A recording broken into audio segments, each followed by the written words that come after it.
Okay, good afternoon and welcome to the Macdonald-Laurier Institute webinar, Free Speech Behind the Iron Curtain in North America today. My name is Zachary Patterson and I'll be the moderator of this webinar. I'm a professor at the Institute for Information Systems Engineering at Concordia University in Montreal. I'm also a board member of the Society for Academic Freedom and Scholarship. It's an organization that works to defend academic freedom and merit at universities in Canada. Over the summer, I had the pleasure to meet Peter Copeland and Kelsey Walker of the Macdonald-Laurier Institute. When I met them, we started a conversation. We had some discussions on how we might be able to collaborate to advance the cause of freedom of expression in Canada. This gave me the opportunity to pitch the idea of this webinar that we're having today, which they kindly agreed to support. The inspiration for the webinar itself has three different sources. The first stems from threats to academic freedom I've both observed as an academic, as well as threats that I've documented in a report that I wrote with a colleague and friend of mine for the Macdonald-Laurier Institute. The friend was Christopher Dummett, and that was in 2022 that we released that report, or that MLI did. The second inspiration, not exactly an inspiration, but the second source for the idea for this webinar comes from threats to academic freedom and expression, both legal, so legal decisions like the 2019 Watcut decision, as well as different bills that have either been made into law, like Bill C-63, the Online Harms Bill, Bill C-16, and still other bills that are being proposed, like Bill 372 for the banning of fossil fuel ads, or Bill C-413, banning of residential school denialism.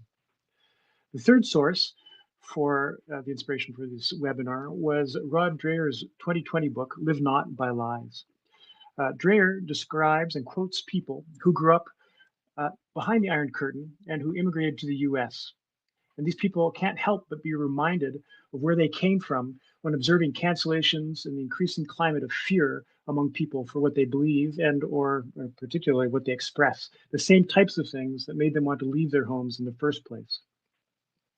After reading Dreher's book, I kept coming across people who had lived behind the Iron Curtain and who had similar reflections. When I had the opportunity, I would ask them questions about their experiences. This was the case for Thomas Hudlicki, who was at Brock University, who had grown up in communist Czechoslovakia and who sadly passed away after having been canceled for expressing his opinions on EDI. It was also the case for our three panelists today. We have Christina Bima, who grew up in East Germany, Alexandra Lisova, who grew up in the Soviet Union, and Sergiu Kleinerman, who grew up in Romania. Hearing all of these stories and experiences, I couldn't help but wonder how what we're experiencing in Canada and the US as well compares with how things were behind the Iron Curtain, and to what extent we need to be worried here for our freedoms in general and for freedom of expression in particular. So with that, what I'll do is I'll let our panelists quickly introduce themselves, and then we can get on to a series of questions that are related to the topic of freedom of expression behind the Iron Curtain and how it might compare with Canada and North America today. So I'll ask Christina Bima to introduce herself quickly, and then Sergiu Kleinerman, and then Alexandra Lisova. Christina? Good afternoon, everybody. My name is Christina Behme. I grew up in East Germany. I was born in Berlin 2 years after the war came up. So for me, that was perfectly normal. Of course, as you get older, you realize that some things that always have been there are not really normal. We learned very quickly in school that there were certain things that you did not criticize. During school, indoctrination was still kind of on the soft scale. But once we had finished school and I started university, indoctrination really was virtually everywhere. So we had to take Marxism, Leninism as obligatory subject, regardless of what else we wanted to study. There was strong pressure to join the Communist Party, and if you didn't do that, like I, then there were people were not really happy about it. There were certainly lots and lots of taboos, things that you couldn't speak about. But nevertheless, eventually the wall came down, and when that happened, everybody was just overjoyed. And we all believed that we never ever would have to worry about freedom of speech anymore. And so I moved to Canada in '93. I have gone back to university in 2005, got my PhD in philosophy from Dalhousie in 2011. And then I started teaching, and I realized with some alarm that it's no longer possible to teach philosophy the way I always dreamed about teaching philosophy, and that is having competing ideas, debating the pros and cons of views that people may not like. And so, yes, I'm very alarmed by some of the recent developments in universities in Canada, but also in the broader society in Canada. And so where are you right now? Where do you work, Christina? I work right now at Kwantlen University in Surrey, British Columbia. As I said, I teach philosophy there. The majority of our students actually is either directly from India or first generation children of Indian immigrants. We also have a fairly sizable student population from China. Very few white students, actually. So we certainly have diversity. And one of the alarming things is that actually our students tell us that they at times feel that they are not really as integrated as everybody would like to believe when it comes to Canada. Mm-hmm. Okay, thank you, Christina. Can we move on to you, Sergio, to give a little introduction of your background? Certainly, thank you. Yeah, my experiences are not that different from those of Christina's, but maybe I'll make it a little more into a personal anecdote.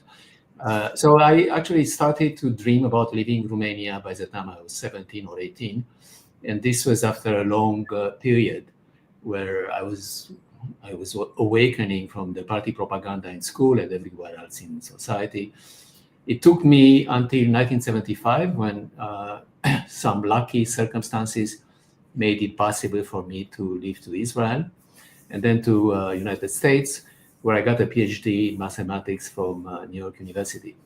So the vivid memory that I have at the Bucharest airport when I left on my way to Tel Aviv and to freedom, I was afraid until the last moment that the Romanian communist authorities may change their mind and prevent me to leave.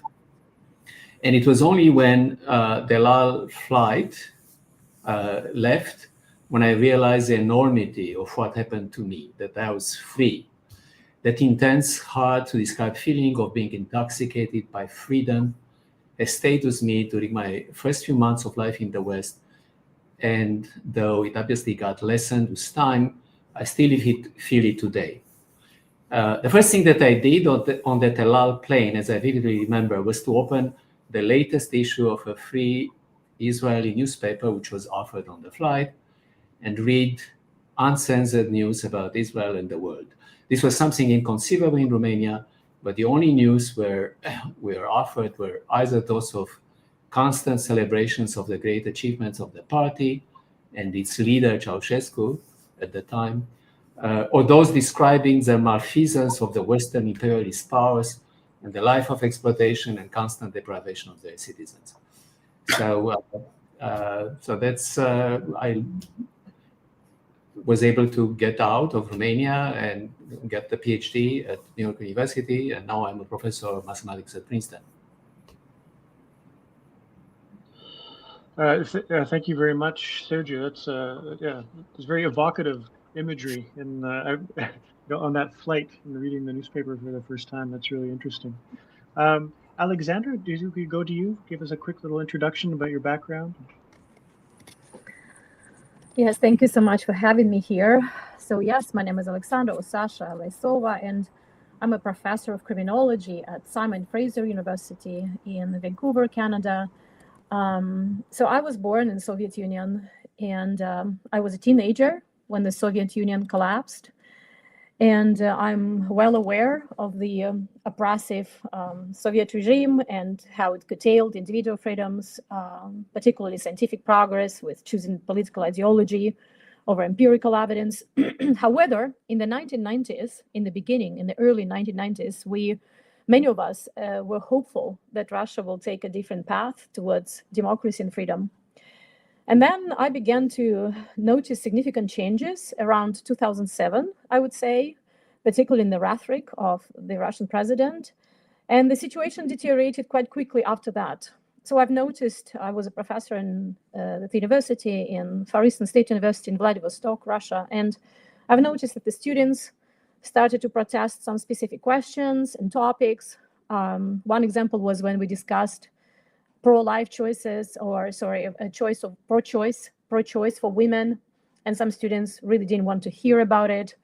I've noticed that some theories based on Marxist-Leninist ideology in psychology, for example, the so-called psychology of activity, went back to the textbooks and returned to the dominant position in academia. And then in 2009, I was quite shocked when I was contacted and questioned by the Federal Security Services, FSB, which is in former KGB. And I was questioned about access to some secret governmental information, which I never had, my travels to the United States, my research. I was very alarmed by this talk. And having grown up during the late Soviet period, I believed that the era of secret police that suppressed freedom was actually in the past. So there was a wake-up call for me that the situation had changed since the 2000s, and it was steadily worsening. I realized that it was too late to resist. I really wanted to. I wanted to challenge that. But I realized it was too late to change something dramatically because there were serious consequences in terms of fines, job loss, imprisonment.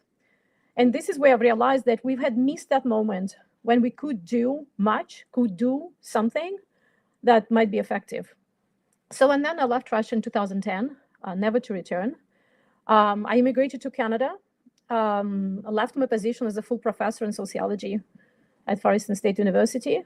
I initially was very satisfied with my life in Canada until about 4 or 5 years ago, when I realized that I feel the same fear, I feel the same suppression, something very similar coming to this country as it was coming in the early 2000s in Russia. So I do believe that democracy is something that should be protected and fought for. I think Canada is on a path of losing some of its freedoms now. So I'm thankful to you for having this discussion today. Wow. Okay. So those are some pretty interesting observations. What I'd like to do now, most of you have touched on these ideas a little bit, but I want to dig a little bit deeper.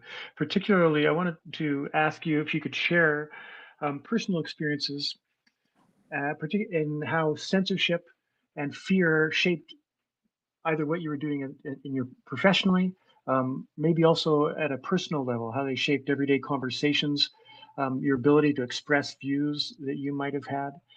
If you have some anecdotes that you could share, I think that would be very interesting. Why don't we start with you, Sergiu? Okay, very good. Yeah, it's an interesting, very good kind of question to be able to talk about personal experiences. So if I am to describe in a few words life in Romania, and of course, as a matter of fact, his life in any communist totalitarian country, is that of a deeply schizophrenic divide between the official and the personal experiences of reality. So, for example, the official reality of Ceausescu's Romania which was fed from early morning to night on the radio, on TV, in newspapers, movies, songs, and books, in classes, meetings, and whatever, was that of a constant celebration of the great achievements of the party and its leader, Ceausescu, called Geniu Carpaților, that means the genius of the Carpathian Mountains. And he was a hero of countless poems and songs dedicated to him. And Romania was supposed to be the perfect, happy society filled with gratitude to the party and its leader, and on the road to that communist paradise that we were constantly being told about. And the personal reality was that of exactly the opposite. It was the experience of interminable lines for food and the most basic supplies, the arbitrariness and stupidities of armies of bureaucrats with which the regime was exercising its power, the pervasiveness of the police and security forces, informers everywhere, the tired and beaten faces of people on the street, the automatic, thoughtless praises for the party and its policy were forced to express in our classes, meetings, demonstrations, whatever. That was also the reality of widespread hypocrisy, cynicism, corruption, and often despair, but also that of the quiet resistance of the population, manifested often in jokes. The only way they could be manifested was in jokes, and maybe private expressions of derision and disgust among close friends and family. So if I may, I can just give you a sense of these jokes, because they tell more about the life in Romania at the time than anything else. Unfortunately, I cannot give a few. So here is one. A man enters a store and asks, "Can I have some bread?" The woman behind the counter replies with an exasperated voice, "Comrade, the place where they don't have bread is on the other side of the street. Here we have no milk." A man shows up every morning in line at a newsstand waiting to get a fresh copy of Scânteia, the official newspaper of the party. After he buys it, he only glances at the front page and, frustrated, throws the entire paper in the garbage can. After many such incidents, the salesman asks for an explanation. The man says, "I'm only interested in death announcements." "But comrade, the obituary section is on the third page." "Yes, but not the one death I'm waiting for." Here is another one. Is it true that there is freedom of speech in Romania just like in the United States? The answer is yes. In the United States, you can stand in front of the White House in Washington, D.C. and yell down with Ronald Reagan, and you will not be punished. Equally, you can also stand in front of the headquarters of the Communist Party in Bucharest, Romania, and yell down with Ronald Reagan, and you will also not be punished. Any form of resistance to the goals of the communist state were deemed to be either reactionary or due to false consciousness. That is, to use a fashionable word nowadays, unconscious bias in favor of ideas deemed false by the party. The so-called reactionaries were, of course, repressed by death, prison or camps. The others were thought to be reformable by a vast array of re-education camps. And yet again, paradoxically, this did not produce a new man envisioned by the communists, but rather widespread cynicism, apathy, resentment, hypocrisy, and dissimulation. The total failure of the policy became painfully obvious when, after the fall of communism in Eastern Europe, the region experienced an ugly spasm of ethnic and racial violence. And this all despite the nonsense on how the party's educational system has purged any kind of ethnic or racial bias. Under pressure to conform, people choose instead to pretend to conform while allowing themselves the freedom to think otherwise, often in complete opposition to the monolithic viewpoint they publicly professed. Die Gedanken sind frei, thoughts are free. And unfortunately, we see some, maybe not at the same level, but we see many of these sort of crazy ideas that you can reform people by propagandistic means. But anyway, I'll talk about this maybe later. Yes, yeah, that would be great for the follow-on the question that I have. So we hear a lot. It sounds like preference falsification, and cynicism and isolation, or inability to be able to communicate with people honestly, is what some of the themes that I hear coming out of there. If that's not over editorializing. How about you, Alexandra? Yes. So I've mentioned some of the specific examples of how I experienced restricted freedoms in Russia, and that was a reason to leave everything behind. I really wanted to stay. I had everything there. I had my family, my job. I think what I wanted to mention here, in addition to what I said, is that Russia is definitely not Soviet Union. Russia experiences so much more freedom, and Russia and Russian lifestyle after 1990s, after the collapse of the Soviet Union, has changed so much. People travel. There is no longer Iron Curtain. People consume so many great goods and travel to get education and get back. So there is this trend for democracy and freedom for people. So I think what is interesting to me is how this change happened, and why I think I see some parallels with what's happening in Canada, because Russia was not a clearly authoritarian regime in the 1990s. It just became one slowly. And that's what bothers me so much, because I've just experienced that. And it happens slowly. It creeps in on you. It's something what I often feel about this metaphor of a boiling frog situation. And what bothers me is that not that many people recognize this danger. They don't label it as something's coming at them. And in my research topic, I studied domestic violence, intimate partner violence, and I studied kind of controversial issue of men's victimization. And one of the issues that we found was that men are reluctant to look for help. And part of the reason, because they don't recognize the situation as a dangerous. They don't really call it that name. They don't see these red flags. And it's interesting that I see the parallels with what's happening right now in the Canadian context with the freedoms, freedom of expression, freedom of speech, academic freedom. Many people I talk to, they don't understand what I'm talking about, because they're saying, no, everything seems fine. Or sometimes you have to be silent, and but it's not a problem, right? So, and this is where I disagree, because I'm saying this is how it usually happens. Authoritarianism doesn't just happen overnight.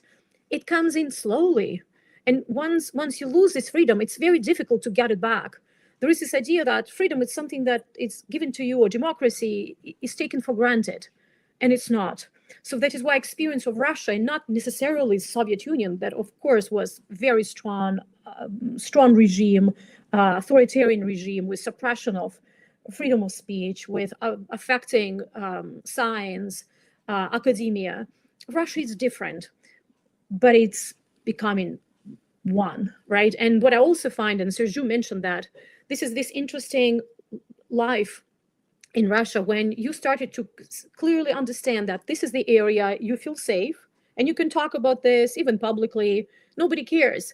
But there are areas you better not to go and not to discuss, because they're dangerous topics, and the topics of the political concern. So again, unfortunately, I'm seeing some parallels with the Canadian society. Then some topics is easy to criticize and discuss publicly, but some you better not to touch, because there may be consequences. And the response to this, and the answer is internal exile, or finding a group of people you feel comfortable with and discussing this in the kitchen, the same way we did it in Soviet Union and in Russia. So I see it now here. People find all those souls they trust, and they talk somewhere quietly, rather than bringing it out to the students, to the public, marketplace, and discuss this as it should be in a democratic society. Okay, thank you for that, Alexandra. Haunting words there. Christina, have you any personal experiences or anecdotes about what it was like to have your freedom of expression constrained? Just two different anecdotes. The first one, just to underscore what Sasha was talking about, that it's kind of the boiling frog situation. So as I mentioned, I grew up in East Germany when the war was already there. But obviously at one point I realized when my mother was growing up, there was no war. And so I was asking her at one point, so why didn't you go to the West when you still could? And what she told me was actually pretty scary in a way. So she told me nobody really believed that they would build a wall. Even when all the signs were there, nobody really did believe that that would happen. And then once the wall was in place in 1961, people believed it would be maybe there for a year or two. Nobody could imagine that it would be there for 26 years. And so obviously, if right now somebody would say in Canada, because we very often get the response, well, it's nothing even remotely like in the Soviet Union or East Germany. Well, yeah, I mean, if somebody right now would say we build a wall and we leave it there for 26 years, obviously everybody would be up in arms. But this is not how it actually happens. And by the time the wall is up, it is too late. So that is really that frog analogy. The other anecdote I would like to share is something that happened when I was at university second year. And it has something to do with what Sergio was talking about, the bizarre mismatch between our ideology, how wonderful communism was, and the reality. So at the time, I was at the University of Rostock, which was located right downtown. I was studying marine biology. We had different campuses. And so on November 11th, Germany has a very different type of holiday than Canada. So that is the start of the carnival season, and it is kind of custom that around 11 o'clock, 11 minutes, you will play pranks on your colleagues and stuff like that. So at that time, there was a water main break right downtown Rostock. And so we thought, marine biologists, what a great prank it would be to show up there decked out in lab coats. Somebody bought a fish. We had fishing rods and stuff like that.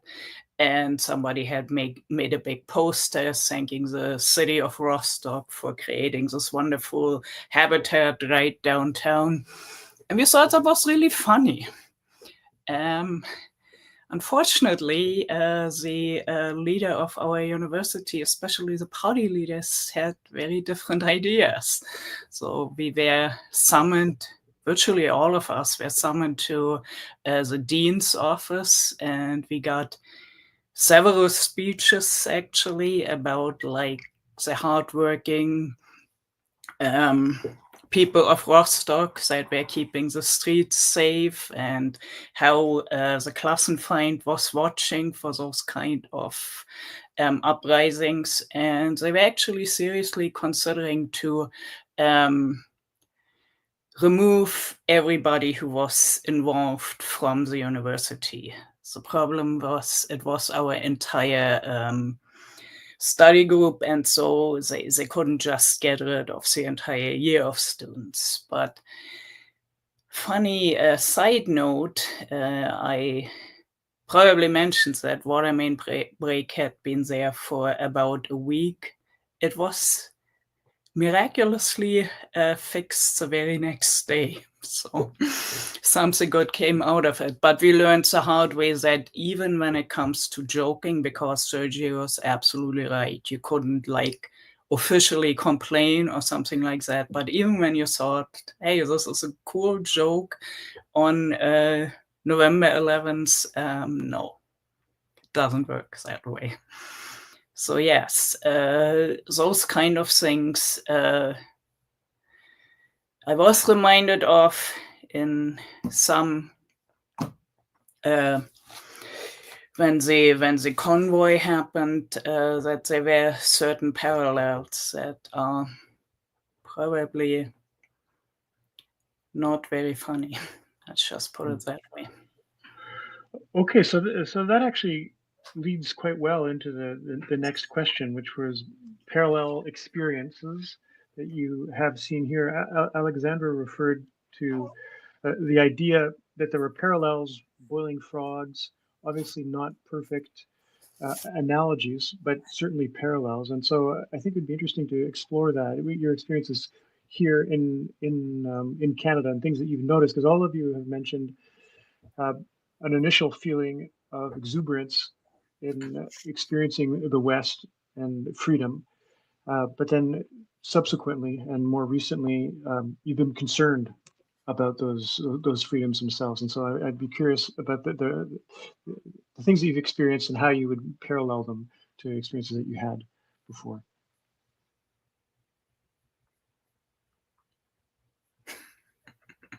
Yeah, so I thought, Christina, you can lead on that. Sorry. Okay.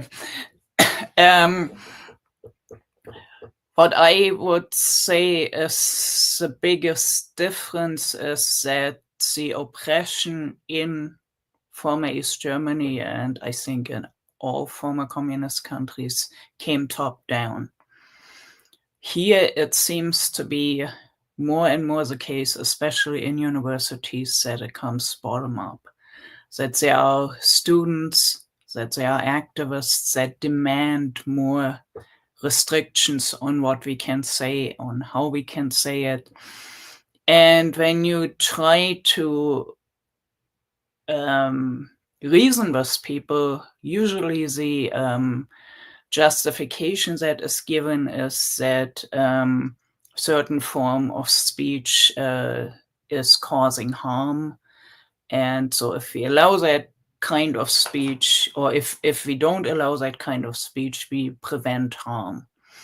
And I mean, that is a very nice idea, but I think we all have learned the hard way that it doesn't work that way. Because you can certainly regulate speech, and you can certainly do that way more forceful than currently in Canada. What you cannot regulate is what people actually are thinking. And if you just oppress speech, you, in a way, create that false sense of security. Let's just take, for an example, the N-word. Nobody is using the N-word right now. So therefore, we must be a lot less racist than we were, let's say, 20 years ago. I would love to believe that, but I'm doubtful. And the reason I'm doubtful is people not voluntarily refrain from using the N-word. They don't use the N-word because they know there are really bad consequences if they use it. And they may actually become more racist in the process because they are annoyed by having to regulate their speech. And yes, it would be wonderful if everybody voluntarily would refrain from using the N-word. But unfortunately, we are not really there. And the fact that people are not using certain words, that they are not talking about certain things, definitely doesn't mean that they're not thinking about it, and definitely doesn't mean that we don't have to worry about it anymore. So I'm actually really, really alarmed by the increase in restrictions on freedom of speech. Another example would be the recent suggestion to make it hate speech to, how do they phrase it, residential school denialism, which is obviously something that is so vaguely defined that it becomes virtually impossible to decide what actually would fall under that hate speech and what wouldn't. But what it definitely will not do is to open or to help with reconciliation. It probably will achieve the exact opposite. And we have good evidence from former communist countries that in certain ways they are more right-wing leaning than in Germany. You have the perfect comparison between East and West Germany, and it's maybe time to learn from history. Okay, thank you for that, Christina. Interestingly, you didn't actually talk about an analogy. You talked about how how it seemed to be different in Canada than it was in East Germany. And so, I'd like to ask you then, Alexandra, if you had allegories or parallels that you saw when you came here. Oh yes, I do see some parallels actually. So first of all, one thing is inattention to the warning signs. This is the majority of the population looks like is kind of blind to what's happening. And again, they will probably wake up when it's too late. Again, the lesson from Russia. I think it's very important to apply to Canada and simply learn from history. And when I talk to some of my colleagues, they believe that these threats are not real, but they are very, very real. The polls in Canada, United States regularly shows an increasing number of faculty and students who express concerns about freedom of expression and academic freedom, and simply that their voices are constrained at universities. A very recent 2024 Canadian Campus Expression Survey conducted this fall in Canada on a sample of 1,500 students found that over 50% of students in Canada are reluctant to discuss sensitive topics, for example, related to the Israeli-Palestinian conflict, transgender issues, politics. People are feeling silenced. And again, this is a parallel. This is what happens in Russia as well. Some people are still blind to what it is and what the danger looks like. Another one is this kind of what I called good intentions. Soviet Union and Russia, and Christina just mentioned East Germany. There was always this, and Sergio mentioned, there's always good intentions in mind. There's nothing done in name of hatred and bad things and war. No, the wars are started with the idea of peace and friendship and improving the world. And that's exactly what I'm seeing here right now. Good intentions that unfortunately sometimes lead to hell. And particularly, I'm thinking about the rise of bureaucracies such as DEI or EDI, equity, diversity, inclusion bureaucracies. They have good intentions in mind to protect marginalized communities, but inadvertently, unfortunately, they suppress inquiry. And the terms like harm, safety, they are used to justify rejecting diverse viewpoints and very much echoing these authoritarian practices to suppress dissent. Role of bureaucracy is very huge. In Soviet Union, there was a first department, political department at each university. These people wouldn't teach or do research. They would just supervise everyone on how correct they are in political terms. So I can't help but think that EDI is exactly the same department. These people don't teach or don't do research. It's just an additional bureaucracy created to supervise how is everybody's behaving. So there is a lesson to learn from the past, from the authoritarian countries that use these departments. And another thing is that it's kind of helpful to the universities because that gives them more power to control the population and their speech. And again, it should be recognized as such. And what I'm also worried is to see the attack on science in the name of politics. The example of Trofim Lysenko from the Soviet Union is a very great example because Lysenko has rejected established principles of genetics, dismissing them as bourgeois pseudoscience. His own research, then implemented to life, led to widespread famine and scientific stagnation in the Soviet Union. It led to very real consequences, stifling innovation and delayed progress. So when we see that the ideology interferes and politics interferes with the university's subjects, and then all of a sudden we cannot discuss certain topics because they're politically incorrect, it's very, very dangerous path. I'm very alarmed and worried about the Online Harms Act, Bill C-63 in Canada.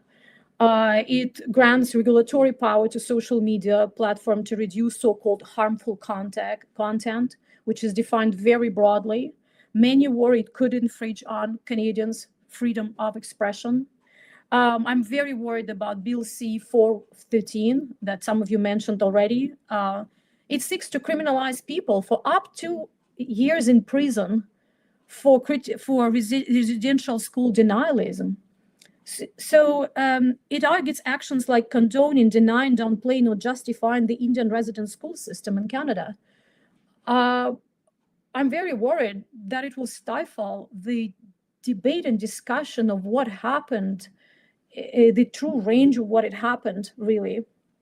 And in general, what I find very concerning that in Canada right now, the views that deviate from mainstream or government approval perspectives are often called misinformation or disinformation, which of course discourages open discussion. And many people who still doubt that maybe that has something to do with attacks on their freedoms, they simply do not even go there to challenge that or fight for that. They silently self-censor themselves and not get into discussion, creating the idea of false consensus when everybody thinks and politicians think that people agree with them, and they keep going and going steadily to suppress more freedoms. Okay, thank you very much, Alexandra. Sergio, have you anything to add? Any parallels that you've seen? Yeah, I mean, first of all, let me start by saying that I completely agree with Alexandra that the DEI bureaucrats really recall the party activists, the ideologues, which are everywhere to be seen in Romanian societies. It's, for example, all the top universities now, they have enormous increase in the number of bureaucrats. At Stanford, I understand there are now more bureaucrats than there are students, which is really stunning. So this is all a development of the last 10, 15 years. And it was done Can I just ask one question, Sergio? Is that is the term for that, are those commissars? Was that the word used for bureaucrats? Well, commissars were used in the military.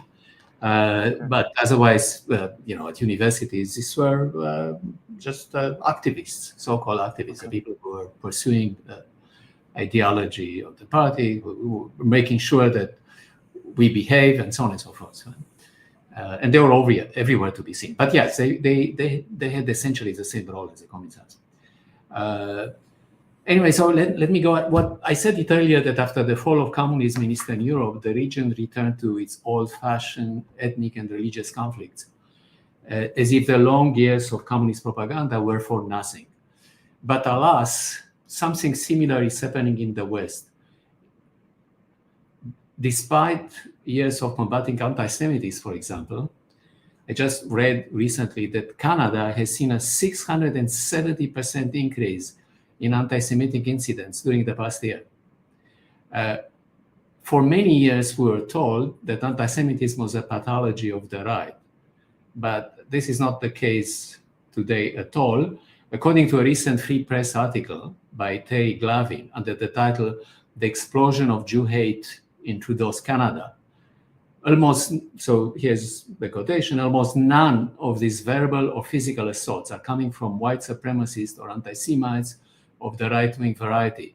They are being carried out by self-described progressives, Arabs, and often recent immigrants who are operating inside an ideological framework of settler colonialism, which casts Canada, the United States, Australia, and most of all Israel as irredeemably illegitimate constructs of imperialist capitalism, genocide, and racism. So this was the quotation. This nutty idea that Israel is somehow an illegitimate example of settler capitalism has, in fact, its origin in Soviet propaganda of the 1970s, which pushed the notion that Zionism was a racist ideology.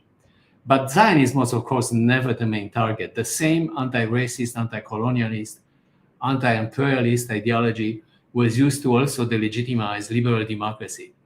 And whatever may have been advanced by Soviet disinformation units of the KGB have now deeply penetrated Western societies.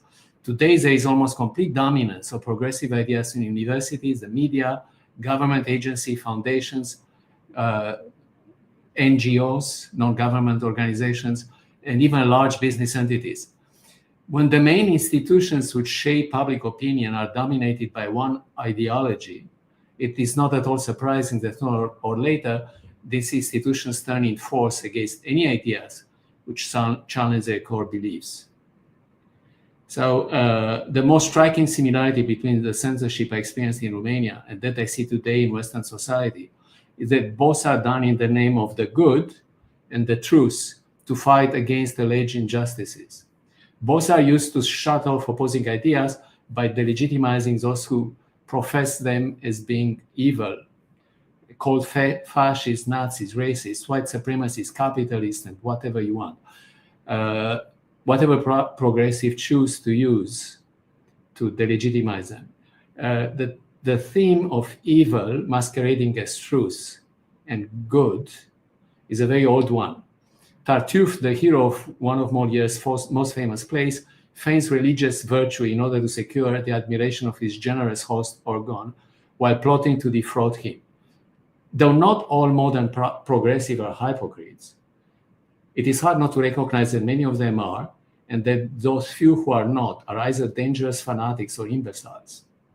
What is happening in Canada, United States, and more broadly throughout Western democracies is consequence of a profound loss of faith in the institution that made liberal democracies so very successful in the first place.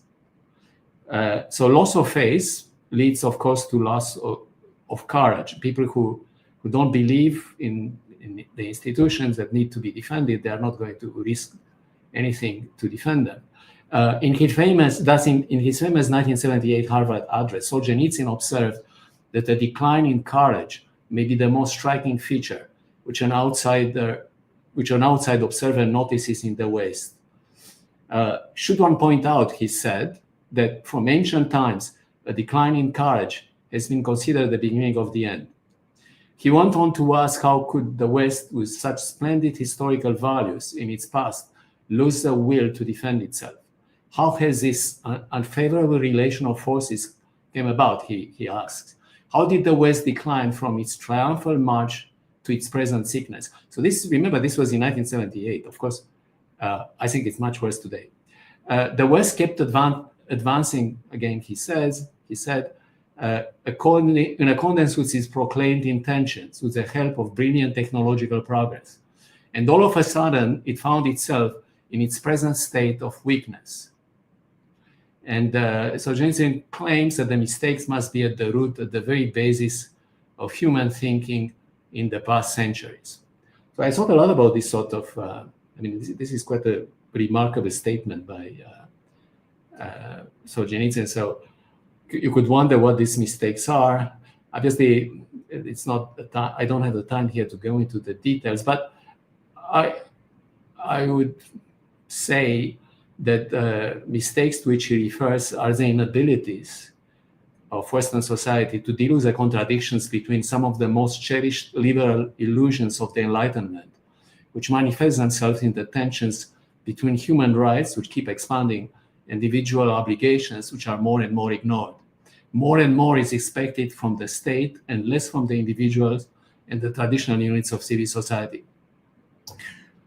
Thus, in astonishing reversal from its rationalist grand design rooted in the Enlightenment, as Solzhenitsyn pointed out, which was that of creating a minimalist, laissez-faire state dedicated to freedom, personal autonomy, tolerance, and fairness. The modern liberal democratic state is anything but minimalist and only conditional tolerant. Indeed, by virtue of its inner contradictions, the liberal state is constantly expanding and only tolerant towards the most vociferous, well-organized focus groups demanding one or another new right while resorting to coercion towards the silent, disorganized majority which opposes them. Anyway, I could go on, but I think I should stop here.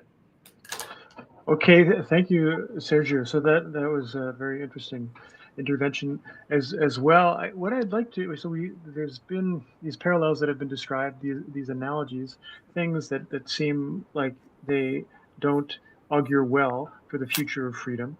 But if you, and now we're coming towards the end here, we have 9 minutes left. If you were able to do something, or if you could think, what would be the things that could be done? And these could be legislatively, it could be among people themselves. What could be done to help turn us away from these parallels and towards greater freedom and freedom of expression? And we'll start with, I think I'll start with you, Sergio. I don't know the situation in Canada very well. So maybe I can't give prescriptions for the particular situation of Canada, but of course there are many similarities with the US, which I know much better. So you can give me your top two, so that because we'll be having to cut it off at 3:30. Okay, right. So in the summer of 2020, during COVID and in the wake of George Floyd riots, we were scared that we were entering a new era of censorship and erosion of civil rights. But remarkable, today the situation is very different. And I don't have much time. I wanted to give more details. But one of the things that struck me today is this new article by Niall Ferguson in Free Press called "The Vibe Shift Goes Global." Where he points out that there is a major shift in the US following November 5th elections, but remarkably also an inexplicable realignment of forces throughout the world. So here is in his words what happened starting with November 5th. The American electorate decisively re-elects Donald Trump. The German government falls, the French government falls, the South Korean president declares martial law. Bashar Assad flees Syria. There is an economic chain reaction too. Bitcoin rallies, the dollar rallies, US stock rallies, Tesla rallies. Meanwhile, the Russian currency weakens, China slides deeper into deflation, and the Iran economy reels. May I add also the fact that, in connection with Canada, that Justin Trudeau was seen a few days ago at Mar-a-Lago. European Commission and other things that are quite remarkable changes. European Commission President Ursula von der Leyen proposed that Europe should buy more liquefied natural gas from America. I mean, this obviously is, could not even imagine a few years ago that the European Commission President would say something like this. There is also suddenly a serious discussion of 500 billion euros for European Defense Fund, and so on and so forth. So I don't know, I could continue in an optimistic vein, but maybe if I have time, maybe I can say something later. Okay, good. So basically an ending message of hope there. That sounds quite promising.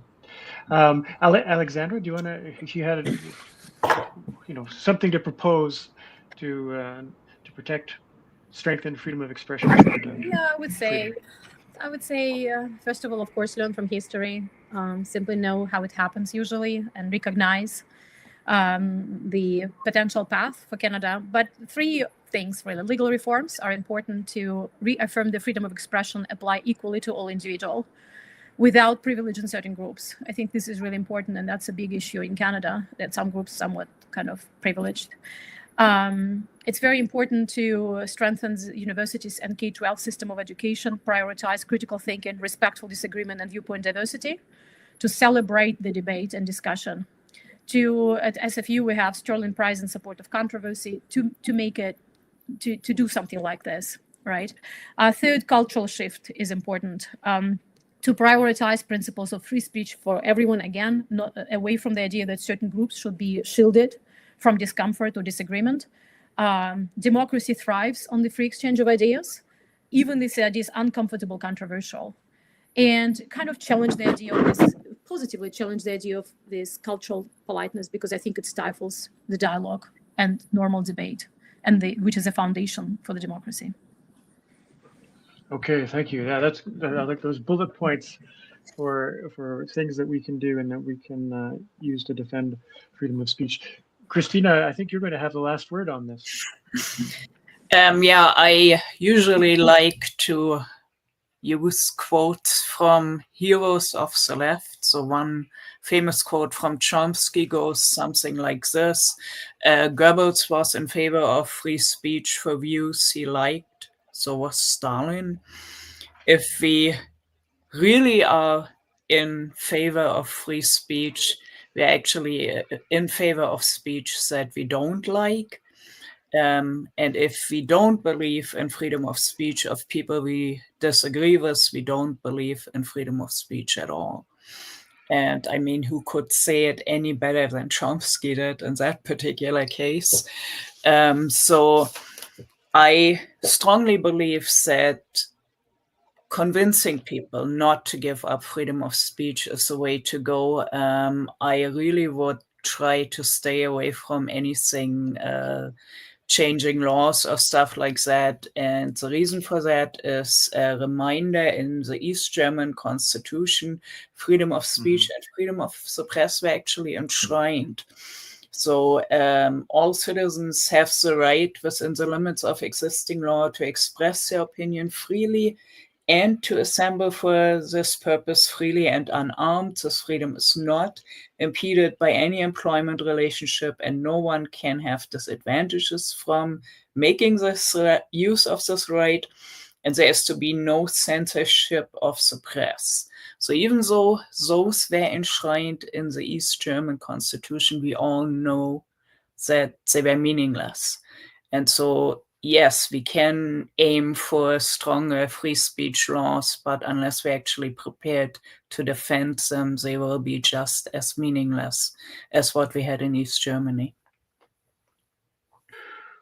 Wow, I think that's an amazing way to wrap things up, Christina. But Chomsky seemed to be channeling Voltaire in that little quote, but also the idea that laws written on paper need to be defended, I think is extremely important, and I think it's a lesson that we can all learn. I think Sergio, it looks like you raised your hand. Do you have something to mention? Yeah, I just wanted to say. I mean, I also have many prescriptions here, but I wouldn't have. But there is one which I really like a lot, and this was something said by Solzhenitsyn in 1974 when he left Soviet Union, and when he wrote this wonderful essay called "Live Not by Lies," which I mean I really recommend to everybody, even if you are afraid to challenge the people above you who might hurt you. At least don't say lies. I mean, don't repeat things which are untrue. And I think it's a wonderful personal advice to everybody. Yeah, I think that's a fantastic way to wrap it up. Partly, so Live Not by Lies, that gave the name to the title of Rod Dreher's book, obviously, Live Not by Lies, which is one of the things that motivated this webinar itself. So with that, I would like to thank all of you for having participated, for having expressed, shared your experiences as well as your thoughts on what had happened, how you experienced things in the Soviet Union, any parallels that we may have in Canada, and on a relatively optimistic note, I think at the end, which is empowering for people to make sure that we have to defend these things that are so important to us, but that we have that capacity to do that. So with that, thank you very much, and that's it. That's it for me. I'll be signing off. Thank you. Okay. Thank you. Thank you. All right.